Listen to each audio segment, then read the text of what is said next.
It's weekly Roundup time at the Tincubator. It's episode 11, and we're talking all about the benefits and limitations of using off-the-shelf boards versus custom boards. Let's hit that intro.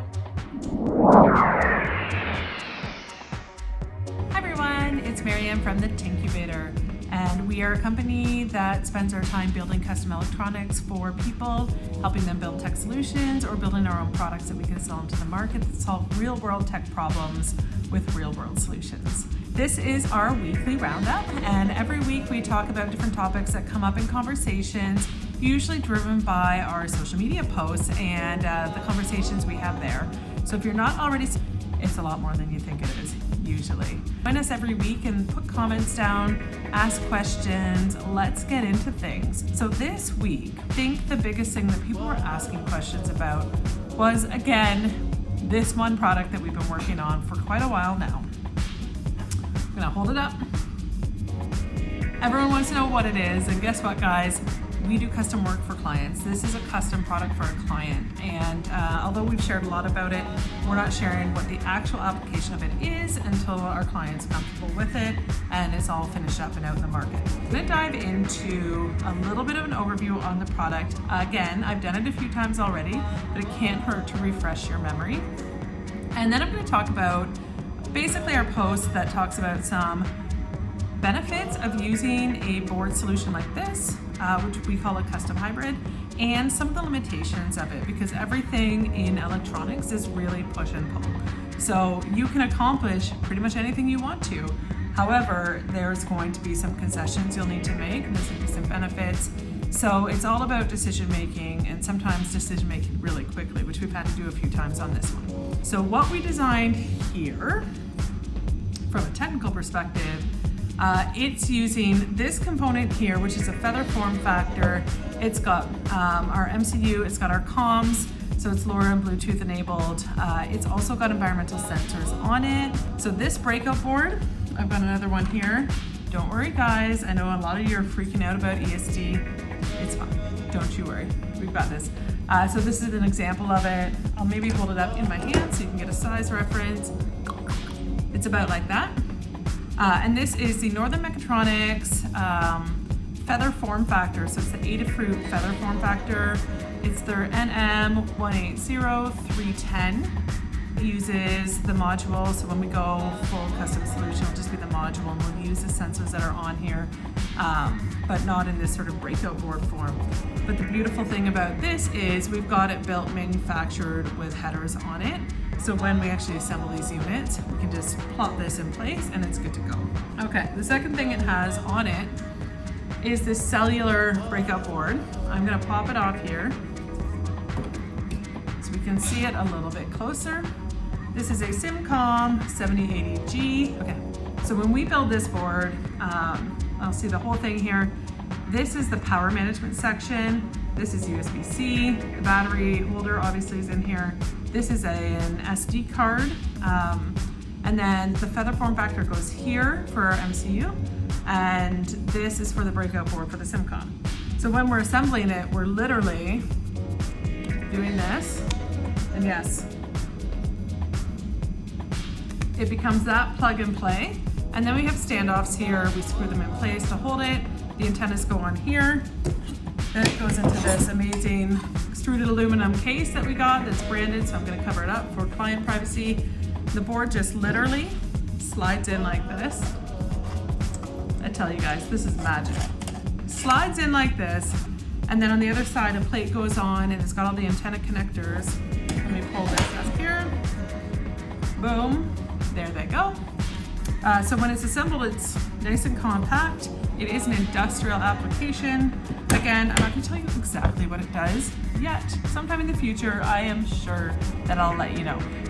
But for now, I just usually say it's a property management solution that is used to gather sensor data in properties and aggregate it and send it to a backend that has a large dashboard, et cetera, for operational efficiencies and business decisions, and also hopefully preventative maintenance of some aspects of the property. So what I'm here to actually talk about is The TikTok I posted had 3 benefits, 3 limitations. There's one limitation I didn't really talk about, which is cost. But let's step through them quickly. Some of the benefits I talk about. So speed of development. I mean, this guy already has a lot of code written for it. There's a lot of reference designs. We've used it a lot. So we can get started much faster. The SimCom board as well. We can get started, we can just grab them and start testing them right away while we design the rest of the custom hardware. The other one is the easy assembly. I mean, I've already shown it to you. So it gives us sort of flexibility in the timing because we can just have stuff in here and load it up. We don't have to have a manufacturing facility put it together in the early stages, which is nice for the flexibility when you're trying to get to market quickly. And that's the third benefit, is faster to market. So we can get this up and going. It should have taken us 2 months. It took us 4 months, and the reason it took us 4 months is because of this global equipment shortage. You want to go back and watch all our old weekly Roundup videos. I talk about it in depth, but we've had some problems with long lead times, counterfeit parts, having to redo board spins, redo entire designs of this power management section simply because components just like disappeared and we couldn't get them anymore. So we've had a lot of challenges in that, right? But otherwise we'd be able to get it in really quickly. And the idea is eventually we'll be able to take this to the next level, which is to cut down the size and make it into a full-fledged custom solution. So let's talk about those things. So the limitations of this board also become benefits for a full custom solution, which is the next phase for this guy. And so you can get a lot more small and compact if you're doing a custom layout because you have more flexibility on where you place things. The other thing that we have as a limitation on this board is that there's not a lot of flexibility in how you communicate between the boards because these breakout boards are designed in a certain way. So you don't have a lot of flexibility in the IOs. And by IOs, I mean, are you using SPI or UART? How are you communicating with them? How are you putting them in debug mode?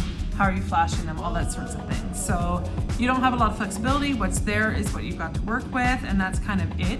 Restricted on pinouts. So in this form factor, because again, we're using these boards, they have their specific pins that accomplish their specific tasks.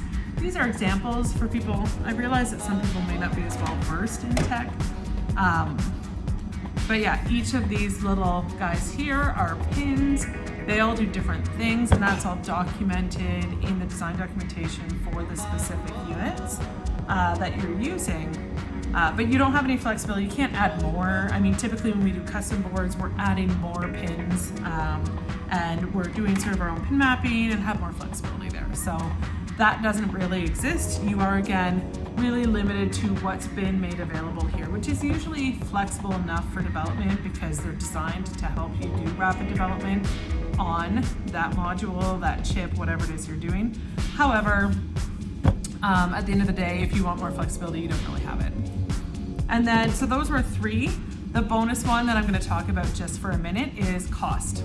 So the cost of building this, I'm going to be really straightforward with you guys here. Build one of these in small volumes. We're talking 175 to 200 bucks US.